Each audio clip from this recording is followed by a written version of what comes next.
Саламатсыңар балдар. Кыргыз тилин үйрөнөбүз. Кана дептечилериңерди алып, калем сабыңар даярдагыла. Бүгүн сөздүк менен иштейбиз.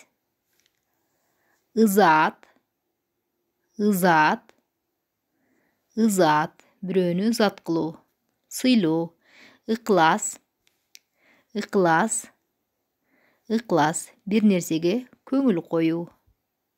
Ыймандуу, ыймандуу, ыймандуу, адептүү, жакшы адам. Ыктыяр, ыктыяр, өз каалоосу менен деген синоним сөздөргө жакын. Ызакор, ызакор,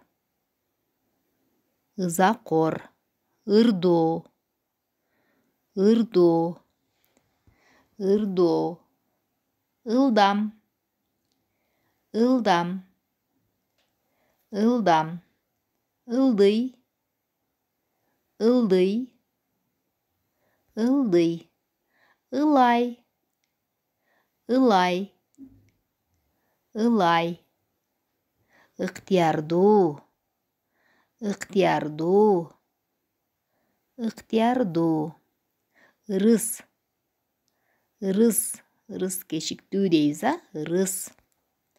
Ысым, ысым, ырчы, ырчы, ырчы, ылгоо, бир нерсени бөлөктөп бөлүү деген.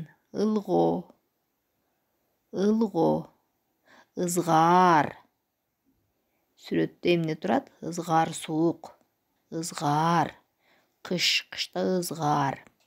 Азаматсыңар, бир топ сөздөрдү 3 тилде үйрөнүп алдыңар. Эми силерге табышмак.